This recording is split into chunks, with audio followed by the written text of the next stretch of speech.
Ladies and gentlemen, thank you for joining us for the Fighting for the Right to Fight opening reception. Please take your seats as our program is about to begin.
Good afternoon, ladies and gentlemen.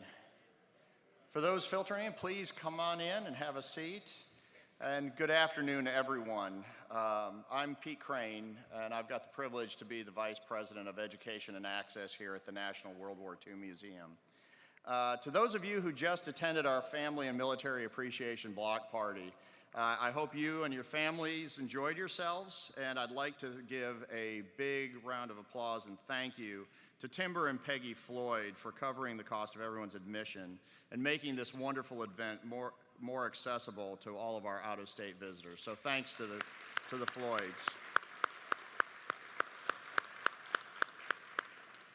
And it's my pleasure to welcome you as we commemorate the recent opening for Fighting for the Right to Fight, African American Experiences in World War II. This exhibit is proudly presented by the Arnold Donald family in honor of Corporal Warren J. Donald Sr., and additional support from Dr. Bobby and Mrs. Lori Kent Savoy and Timber and Peggy Floyd.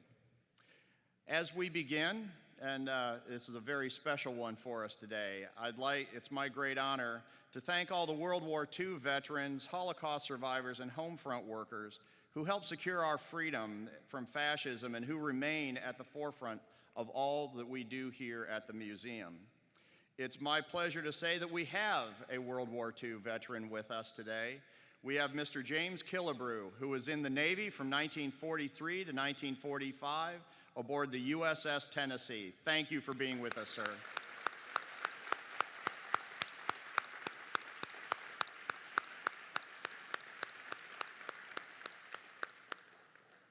I'd also like to acknowledge any other service members from any era or their immediate family members who are with us today. If you ever wore the uniform of our nation or were the spouse or immediate family member of someone who did, please stand and be recognized.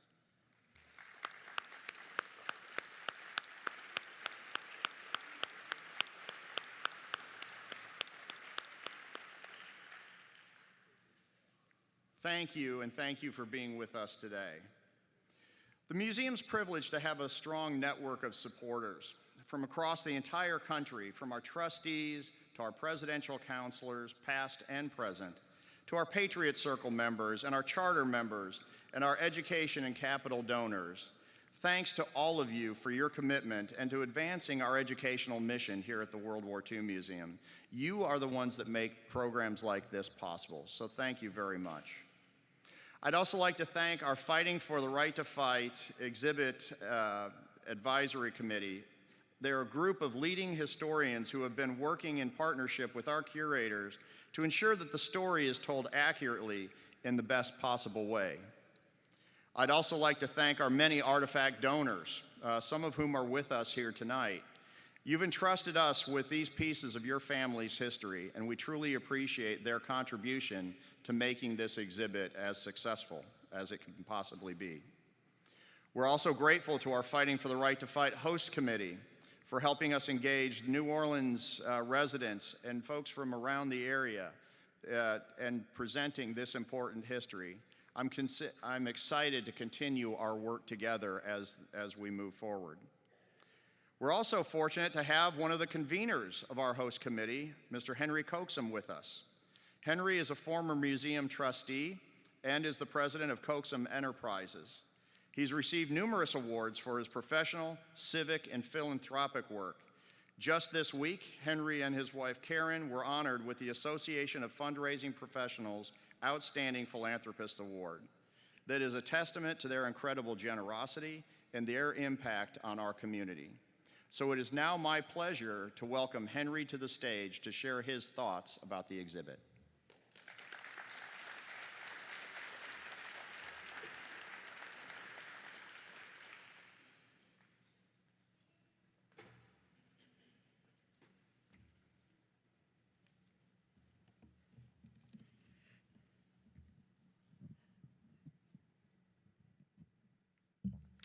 Good afternoon. I'm Henry Coaxum. I'm extremely excited to talk to you today about this extraordinary exhibit, Fighting for the Right to Fight. Before I continue, I'd like the members of our host committee to please stand and be recognized. You've done an incredible job of spreading the word about fighting for the right to fight.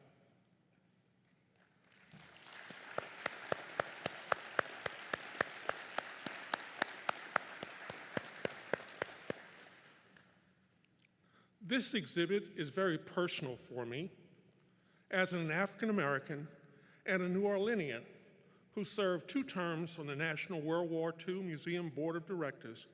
I have followed the journey of this exhibit from its beginnings. The original Fighting for the Right to Fight exhibit opened at the museum in July 2015 and subsequently spent 6 years traveling to institutions across this country, reaching audiences in 12 communities, including Los Angeles, Dallas, and Omaha. Now it's back home and refurbished, and you all get the wonderful opportunity to see it here today, where it will be until July the 27th, 2025. It will again travel to other communities, giving so many other people the chance to learn about the brave men and women who fought for our democracy. And their fight was on 2 fronts, overseas and back home after returning from war.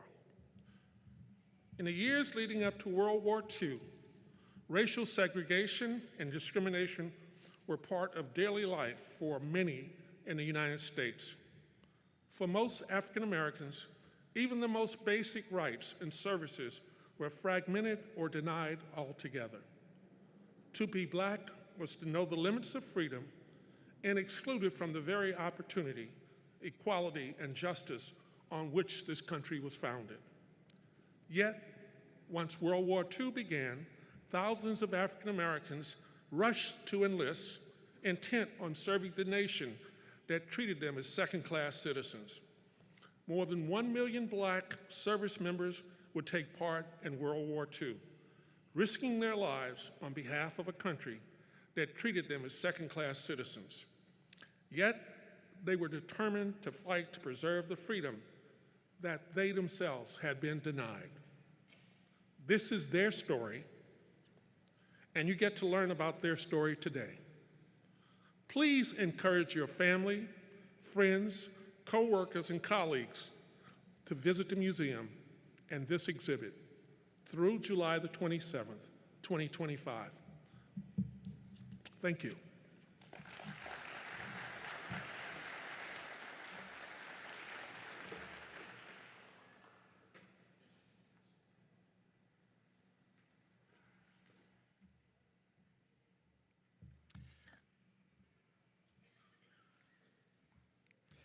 Thank you, Henry, for your leadership of the host committee as we work to ensure that every New Orleanian knows and visits Fighting for the Right to Fight. It's going to have a wonderful stay here before it travels the nation. In just a moment, we're going to begin this afternoon's panel discussion with the curators of the exhibit. Moderating the panel is Erin Clancy, the museum's Associate Vice President of Collections and Exhibits. Erin is responsible for the care and management of the museum's artifact, archival, oral history, and digital collections. She oversees the interpretation of our collections through our exhibitions as well. She will be joined on stage by curators of Fighting for the Right to Fight, African American Experiences in World War II, Mr. Cory Graff, who is the museum curator and restoration manager, and Dr. Kewasky Salter, our guest curator. She's going to tell you more about all of them in just a moment. So now please join me in welcoming Erin, Cory, and Dr. Salter to the stage.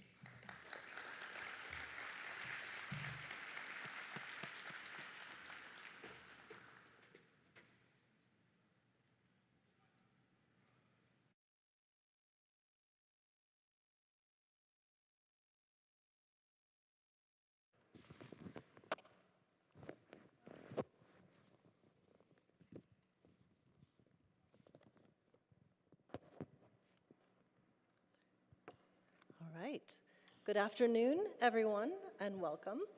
I'm Erin Clancy, as Pete mentioned, and it has been really an honor to work alongside a talented team of curators, designers, and media specialists to bring Fighting for the Right to Fight, African American Experiences in World War II to life. This exhibition is much more than a presentation of history. It's a tribute to the courage and sacrifice of African American servicemen and women who fought for freedom overseas while struggling for equality at home. The original traveling exhibition that Mr. Coxum mentioned toured the country for 6 years, and it was widely acclaimed for its depth and impact. In fact, it has been our most successful traveling exhibition. But we decided to reconceive and expand the exhibition in this current version. We were determined to create an experience that would do even more to engage visitors on a deeper level. We wanted not only to tell the stories, but to immerse our visitors in the lives of those who lived through these monumental times, using a broader range of artifacts, narratives, and interactive media. So tonight I am joined by the exhibition's co-curators, Cory Graff, to my immediate right, who is the curator and restoration manager here at the World War II Museum, and Kewasky Salter, who is our guest curator and was the former curator at the Smithsonian National Museum of African American History and Culture. So each played a pivotal role in shaping this project. Cory focusing on artifacts and Kewasky on the narrative that frames them, and then a lot of cross-pollination between. Their collaboration has resulted in an exhibition that highlights the powerful intersection of history, memory, and social justice. So this afternoon, we're going to dive into the process, the challenges, and the outcomes of this reimagined exhibit. Essentially a behind-the-scenes look at the exhibition.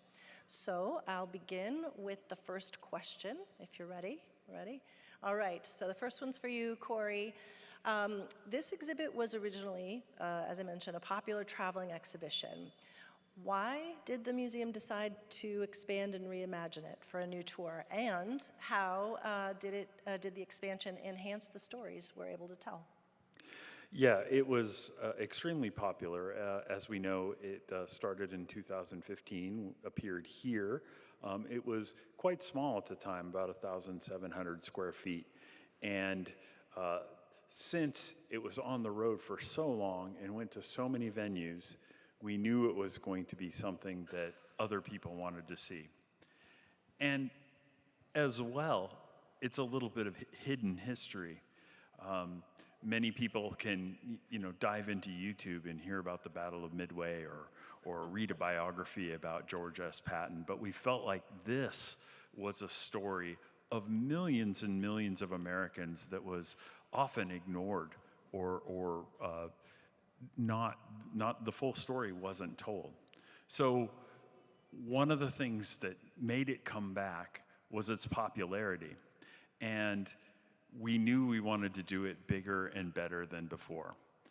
And that allows you to get into larger institutions, places like Chicago and New York and Los Angeles and San Francisco. These are the places that we want to hit, and these are the places where you get the most people to be able to hear this forgotten story. Thank you. I'll move to you, Kewasky. So you played a critical role in shaping the narrative of this reimagined exhibit. What were some of the new stories or perspectives that you felt were essential to add to this expanded version? Okay, well, first of all, Aaron, thank you for that question. And I would first like to start off by also thanking Cory, Aaron, and the entire World War Museum apparatus, because any operation, any project, or any exhibition of this magnitude is truly something that takes a village. And so while my role, to your specific question, Aaron, as the guest curator, his or her mission is to conceptualize what you believe an exhibition should be to get the story across. From the small things as little as deciding what should be the color palette or some kind of design within the exhibition, to the most important part of an exhibition, which is to frame and conceptualize and form the narrative and content development. So that is one of the things that I got to do with an amazing group of individuals. And as Cory mentioned, the exhibition was about 1,200 feet at the most. If you have not been to this exhibition, it's 3 times that size, because what the World War II Museum wanted to do was expand and bring it back bigger and better, as Cory mentioned. So this particular exhibition has 3 chapters. So one of the things that I really tried to impress upon the client, because I'm a guest curator, is I believe that in order for people to understand why there was really a fight for a double victory during World War II between the years of 1941 and the years of 1945, you just cannot jump into the story in 1941. You have to understand why African Americans were fighting for a double victory. So what we did as a team is we decided to introduce the visitor to what African American life was like before 1941. And just very briefly, what it was like is they were recipients of the 13th, 14th, and 15th Amendment within the 5 years after the American Civil War, 1865, 1868, and 1870. But over the years, those freedoms, the citizenship, and the voting rights of African Americans had been eroded. So one of the things that we added to the exhibition was more stories that really showed how African Americans were losing those rights guaranteed by the amendments. But we also wanted to have visitors understand that life was not completely dark for African Americans. So when you go through the exhibition, there's a juxtaposition. There's the loss of those freedoms of the 13th, 14th, and 15th Amendment, but you also see African Americans building family units, striving in business, educational opportunities and achievements and things of that nature. So I would tell you that chapter 1 is largely an addition.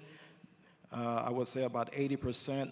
Plessy versus Ferguson, separate but equal, were mentioned, and also the KKK and violence was mentioned in a small artifact. The curator also has a mission to develop a wish list, and Cory, don't take this phrase negatively, but like a dog on a bone. I had a wish list, and Cory would write an email and say, guess what we found?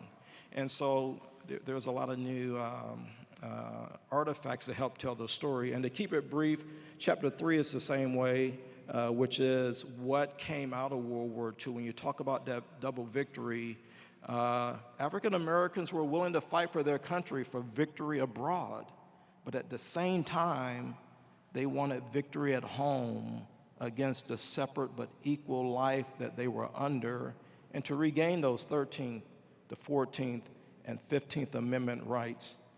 When the first victory was won and the second victory wasn't, that's why we added chapter 3, and I'll stop there. Thank you, thank you. And actually, I'm going to pick up on a thought that you just mentioned there about the artifacts and Cory's tenacity and determination to find really wonderful artifacts, both within our collection and from lenders outside of our collection. I know many of the donors and lenders are here tonight, so thank you. But Cory, I wanted to ask you if you could tell us about some of the key artifacts in the exhibition and what they reveal about the African American experience during World War II. Were there, it's always two-part questions with me. Sorry, by the way, I got to give you some hard stuff here. So were there unexpected discoveries or challenges during the curation process? Yeah, it's not fair to ask a curator which artifacts he likes the most. That's, you know, I love them all equally. But there are a few artifacts that really tell a wonderful story. And what happens is you get subtext about the African American experience in World War II and beyond from these types of things. One of them that I would point out almost immediately is Freddie Meek's jumper, which is within the exhibit, right at the corner as you go through. And his story is amazing in that one of the points that we want to make is that the beginning of World War II is closer to the Civil War than we are to the end of World War II today. And mindsets were different. And African Americans in the military were often given the most dirty and the dangerous jobs. And it was no different for Freddie Meeks, whose job was loading ammunition on vessels headed into the Pacific. He was at Port Chicago, which is in California. That's a little confusing, but Port Chicago is actually in the Bay Area. And in July of '44, there was this huge explosion that basically vaporized 2 cargo ships. And many people were killed. 320 were killed, and many of those were the African-American sailors who were loading those ships. Meeks survived the explosion, but he was one of the men who was arrested for mutiny for refusing to go back to work under those terrible conditions. He was sentenced to 18 months in prison, and then he was court-martialed. And it was up until the 1990s that he was pardoned. And so that type of story that goes with this artifact, which is a simple Navy jumper and his hymnal is in the exhibit as well, tells you a lot about sort of the condition of the African-American military man during the war. As well in the exhibit is a fragment from one of the ships. It's actually a piece of ammunition. It's the butt end of a 5-inch shell. It's scorched and mangled that flew 13 miles to downtown Viejo and landed in the street. Another great story, another interesting person is that of Edward Carter, who the beginning of the story is he was a soldier, a veteran soldier before World War II. He'd fought in China, he'd fought in Spain, and after Pearl Harbor, when he joined the US military, because he was African American, everyone shrugged and said, well, he's going to be in the Quartermaster Corps, even though he had much more fighting experience than most anyone in the US military at the time. Up until about the Battle of the Bulge, when losses allowed for African Americans to volunteer for combat service, and of course Edward Carter was right there. He was with the 12th Armored Division, and in April of 1945, he was in combat attacking German positions. He was wounded 8 times, shot 8 times, and he killed several of the Germans that came out to get him, and he took 2 of them prisoner. And because of his time as a missionary, he knew German, so he's interrogating these people as they bring him back to the line. Now, no African American received the Medal of Honor during World War II or immediately after. It was up until the 1990s when the US government and the military started looking at some of cases like Carter's and said that because of prejudice and long-standing beliefs, these men had not received their just due. And the sad part of the story is Carter had passed away. He'd passed away in the 60s, 1963. And his family was the one that received the Medal of Honor. In fact, out of the 7 men who received the Medal of Honor that day in the 90s, only one was still alive, Vernon Baker. And if you look, you're going to be able to see Vernon in the film and in some of the pictures. So those are a couple of the almost 100 amazing artifacts that are in the exhibition. Now, as far as challenges go, one of the things that was a real stretch for us when it came to creating Fighting for the Right to Fight in this version was the fact that we have very sort of defined guardrails. Our job is to collect artifacts that will tell you about the American experience in World War II. There are artifacts in there from 1890s up through 1963. So when this was on the agenda, it was on the front burner, one of the things that we had to do is go out and acquire via institutions or acquisitions through antique and historic auction houses, some of this material that would help us flesh out the story, as Kewasky was talking about, sort of this Chapter 1 and Chapter 3 material to go with our robust World War II collection. Thank you, thank you. I love talking about artifacts, so I went into the right occupation, I think. My next question is for you, Kewasky, and I think this is one that that really gets to the heart of the exhibition, an important one. So I'm interested in your opinion on how the experience of African American servicemen and women during World War II, how did it shape not only the outcome of the war, but also the trajectory of civil rights in the United States? What role does the exhibit play in connecting those historical dots for our audiences today? Okay, thanks, Aaron, for that question. I do want to pick up on a few things that Cory mentioned. So yes, a museum has a collection plan, and the collection plan is usually follows your mission, which is World War II. So here I come along and I want a ballot box from the 1890s that has nothing to do with World War II, so to speak. I want a gavel. And the initial exhibition had a membership card for the KKK. And I said, well, can we have a hood, something a little bit more impactful? So Cory went out and got that stuff and some other items. And then, the sweater and the pennant, Aaron found those 2 objects, and that's the pennant is for 1963. So I do appreciate the World War II Museum going outside of their mission statement for a collection plan. I understand them very well. But, to Aaron's first question, I also felt that people come to a museum to see stories through objects. But to your question, Aaron, and I don't think I forgot it, how did their participation shape the outcome of the war, their experiences, and also trajectory of the civil rights movement. You know, what comes to mind when I think about that? When you go into chapter 2, the second part, there's a quote by a gentleman named William Hastie, who was the civilian aide to the Secretary of War. And it goes something like this: "It is impossible to create a dual personality. It is impossible to create a dual personality, one who would be a fighting man against the enemy, one who would be a fighting man against the enemy, yet a craven who would accept treatment as less than a man at home." So if you think about that particular quote, and we use quotes throughout the exhibition to set the stage for something, you take the first part, the dual personality. The U.S. Army did create fighting men out of African Americans.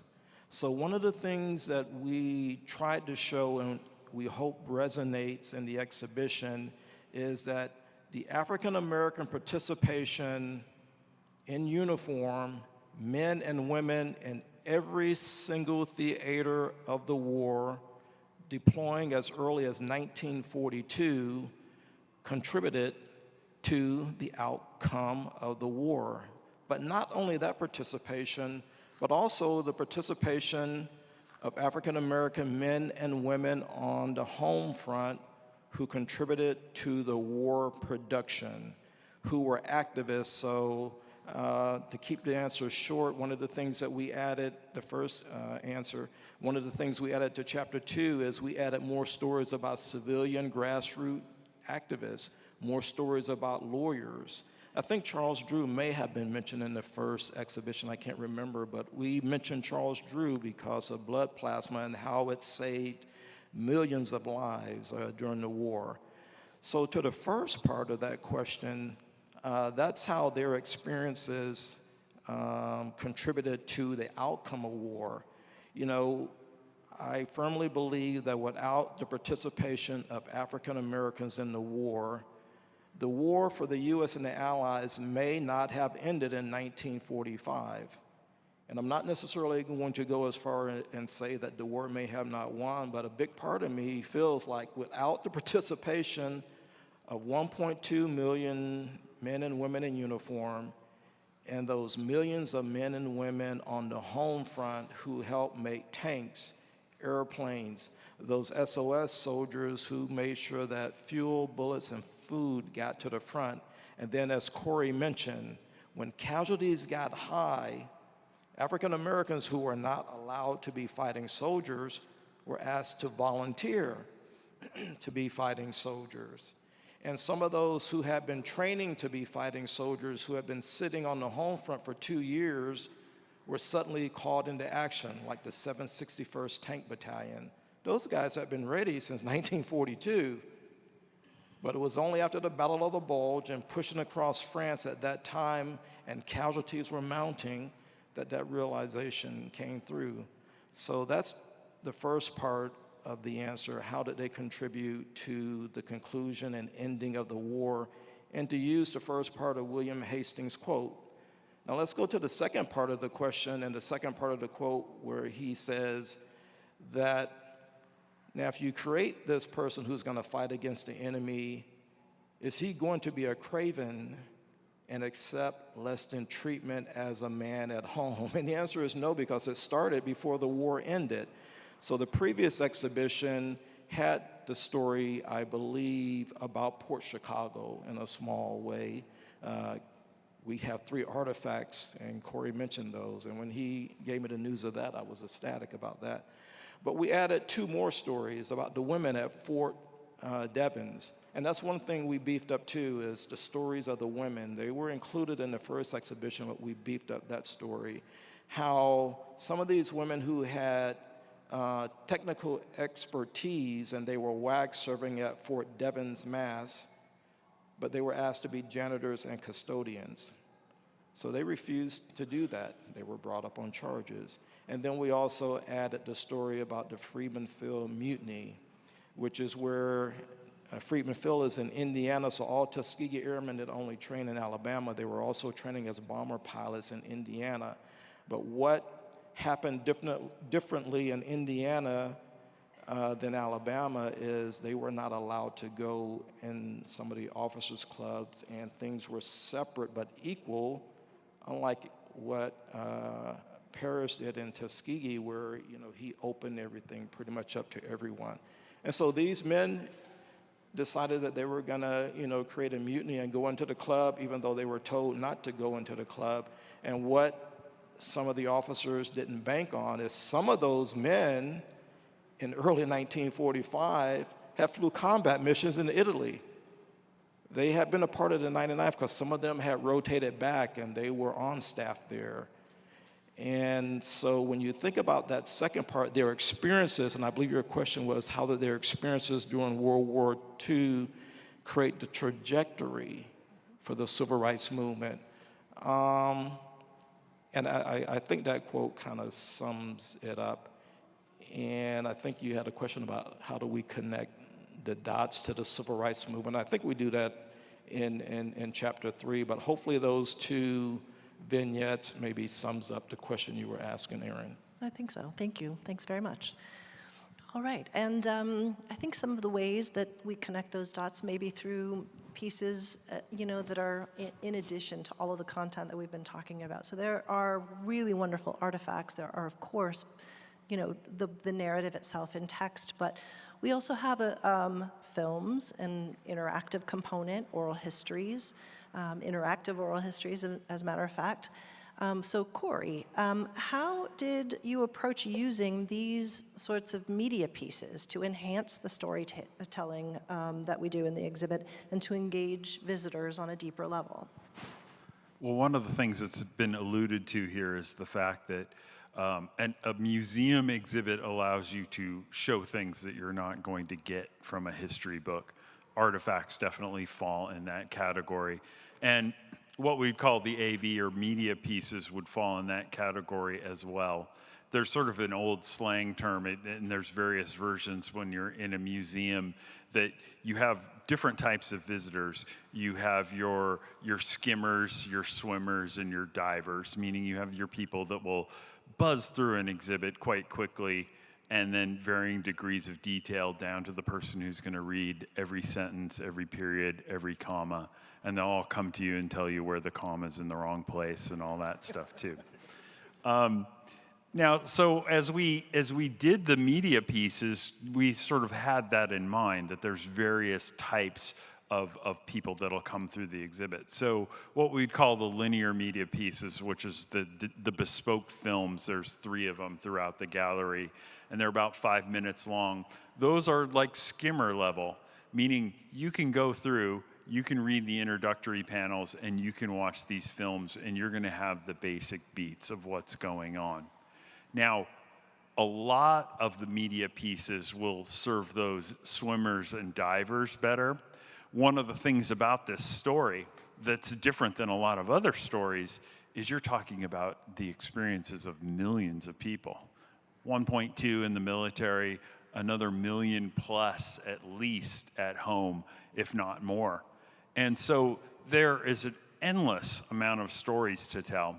And so when it came to the Victory in Every Theater computer system that's in the middle of the room, that allows us to tell many, many, many more stories of various people and what their experiences were. In fact, some of the people in this room donated their photos, told us about their aunt or their father or their grandfather, and we were able to incorporate a lot of that material as we illustrate this idea that African Americans were serving everywhere, from China to Alaska to the Persian Gulf, everywhere during World War II. So then the other one that's somewhat groundbreaking is the story file. The idea that veterans are not going to be around forever. In fact, we're losing them at a very rapid rate. And so this whole vision about being able to have a conversation with a vet, you can actually press a button, ask a question, and they'll answer it. Now, behind the scenes, that's done through days and days of asking these veterans questions. And we had been able to obtain the interviews of several African American service people, during Rome Davis, George Hardy, Ambassador Britton, who served, let's see, the Pacific and Italy and in Europe during the war, and you're able to have a conversation with them. So what it allows you to do, if you leverage the media right, is serve all sorts of people that are coming in and deepen the exhibit beyond just your panels and photos as you walk around the room. Great. Thank you so much. So I'm going to ask a question that's for either one of you, both of you. Do either of you have a personal connection to the stories presented in the exhibit? And if so, how did that connection shape your approach to curating the show? Do you want to go first? Personal? I can go first. Okay. I've had the opportunity to meet and interview several African American servicemen and women from World War II. Of course, we all have a grandfather or father who served in the war, and mine no different. But one of the sort of most impactful encounters was with Bill Holloman. He was a Tuskegee Airman. He was also a Seattle guy. When I was working in Seattle, he would come around quite often. And one of the things that's sort of amazing about talking with someone like this is you get reinforcement. You get a personal story that talks about, or that illuminates what you've read in the history book about what the struggles were like, what the treatment was like, how society was different in the 40s than it was today. And Holloman became sort of a fixture at the Museum of Flight where I was working, because we had the horsepower, we had the graphics people, we had the creatives, we had the people that he could rush in and say, hey, I'm doing a talk, can you print this out really big for me? So we got to know him quite well. And usually that meant like going out with him afterwards and eating, maybe having a drink or two, and he would tell all these war stories. And you can see this in some of the media pieces. He tells in his World War II museum interview that he actually coins the phrase "fighting for the right to fight." He says it in his interview. And he also talks about coming off of the boat, feeling pretty good about his service and what he'd done, and expecting America to have changed, and coming down the gangway, and it says, white over here and, quote, colored over there. And that was a huge shock to him and a huge disappointment. And he said over drinks, Cory, I just stayed in the military and I volunteered to go back overseas right away. And if you have a look at his logbook, he did fly, he continued to fly in Europe for the Army Air Forces, and flew like Spitfires, Hurricanes, captured airplanes. He'd had enough of America. He wanted to go back and be respected at his job. And so being able to sort of have a personal story that goes with some of these themes that you're seeing in the books as you study to write all of this material, it's sort of an amazing and an impactful experience. All right, always a hard act to follow. Yeah, so I do have several personal stories from this exhibition, but I'm going to tie personal stories from the past to what partially exists in this exhibition. So over the years, I had the opportunity to meet and really get to know Charles Chuck McGee. I had the opportunity to interview the first African American to become Admiral in the Navy, Admiral Gravely. So for my book, which is about African American military officers, but it was my dissertation, I interviewed about 16 World War II individuals who started as enlisted individuals or were ensigns or were lieutenants, and they ended up staying in the Army or getting out.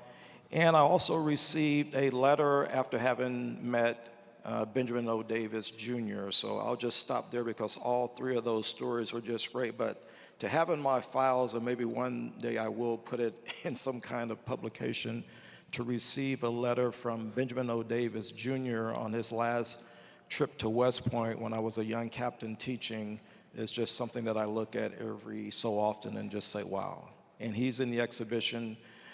Chuck McGee is in the exhibition, and Admiral Gravely is in this exhibition. Gosh, I'm feeling a little envious of the company you both keep. That's wonderful. I have just one more question for each of you before the program comes to a close, and I'm going to start with you, Kewasky.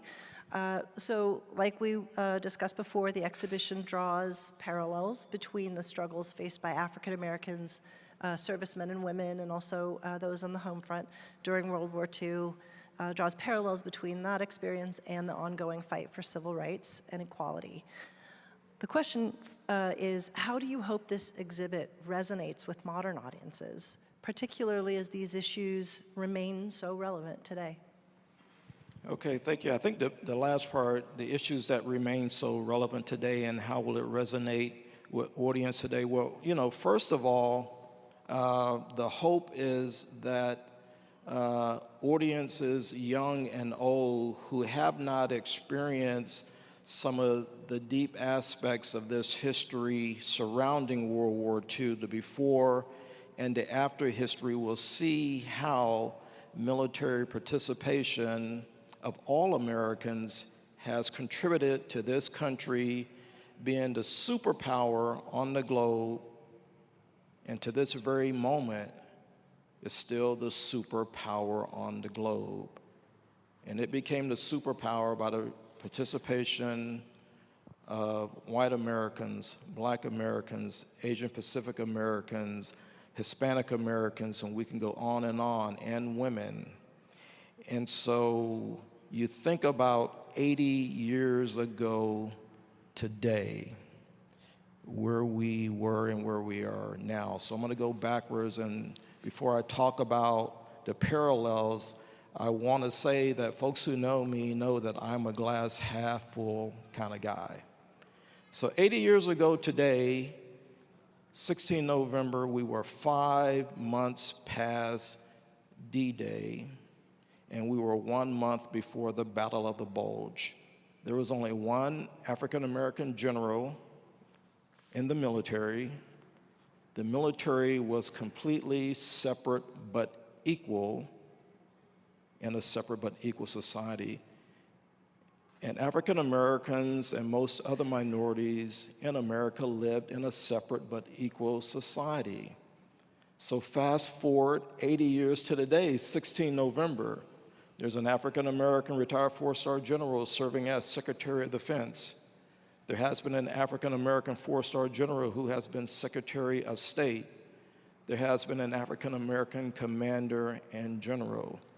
I talked about superpower. The U.S. military is the most diverse military on the globe, and we are still the superpower. So think about that. We are the most diverse military on the globe.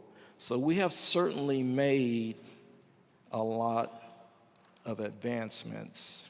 And I was in the exhibition today, and I realized today is the anniversary of the event that Reuben Rivers received the Medal of Honor. I just happened to be kind of, I was in there incognito. Some of the people probably are saying, yeah, I did see him. Why didn't he answer my question? Because I was there to experience the exhibition again like you and continue to learn. This is the exact day, 16 November, that Reuben Rivers did the deed that he was awarded the Medal of Honor. So the glass half full, that is not to say that there are still disparities that exist today and the fight is not over.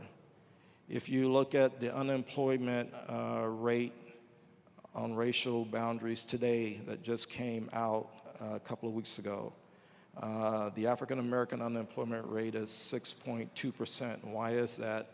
The Hispanic American unemployment rate is 5.2%. African Americans 6.5%. White Americans 4.2%. Asian Pacific Americans 3.7%. Why is there a disparity that African Americans have always been in the higher bracket of unemployment rate? Does that transition over into the way that hiring practices are? And the example I'll use for this exhibition is the GI Bill, which is interpreted in this exhibition, so to connect the dots. The GI Bill was instituted in 1944. It had three major parts to help veterans get back up on their feet after the war. A year of unemployment benefits was a part of it, low interest rates for homes, farms, or businesses, and also educational benefits for anywhere from 3 months to 4 years, depending on how long you served, to go into academia or to get a vocation. The way the government wrote the GI Bill was beneficial to everyone who served. But what was directed is that the GI Bill would be administered at the local level. So states and officials at the local level had the ability to determine who was going to get benefits. And unfortunately, a significant number of African Americans did not receive some of those benefits. And the good thing is that African Americans of those three did receive quite a bit of the educational benefits, but there were limitations. If you lived in the North or the West, you could use those in predominant schools. If you lived in the South, if there was space, you could go to an HBCU. And so I know folks in this audience, and I know family members, they did get catapulted into the middle class because of their ability to use portions of the GI Bill. But the other two aspects that I talked about were administered in a biased way, and there are ripple effects. And so when you connect the dots today, I talked about employment, we can talk about health, we can talk about incarceration and so forth and so on. And are there biases in any of those? And so hopefully some of our younger generation and all Americans of all ages will understand that there's strength through everyone being able to benefit from the benefits that they fought for. And so I don't know if I answered your question completely, but you know, there are parallels to how certain benefits and how job creations and offerings are done, and there are parallels to the GI Bill, separate but equal, and have we overcome some of that today? I think we have. I just told you about the glass half full, but there's still some work to do, in my opinion. Thank you. Thanks very much. Okay, Cory, last question. As the exhibit goes back on tour after the presentation here, what do you hope it accomplishes as it tours the country? How do you envision its impact on communities it will visit? Well, first of all, I hope everyone comes to see it here at the National WWII Museum. But having an exhibit like this travel broadens its footprint. And as we've talked about before, this is something that affected millions of Americans and is often ignored or forgotten. And the idea that it's going out on the road, it fills me with happiness because we're able to sort of speak about something that is little known and very important. We're talking about millions of Americans, and we're talking about millions of Americans who gave so much, and some that gave everything during World War II, during this time that we were working to defeat the Axis nations. So I sort of want to see it go everywhere, and I want to scream it from the rooftops and let as many people know as possible about these stories of American heroes. Thank you. Thanks. So ladies and gentlemen, as we conclude this evening's discussion, I want to thank our panelists for sharing their expertise and their perspectives. I can say personally, it's been an honor and a privilege to work with you both, developing this exhibition over the last, gosh, how long has it been? Years. So Cory, your deep knowledge of the artifacts in the exhibit and the history they represent has helped bring the stories of veterans and civilians to life. Your contributions remind us of the importance of preserving these connections to the past. And Kewasky, your thoughtful approach to crafting the narratives in the exhibit has added vital context and depth to an already, an incredible story.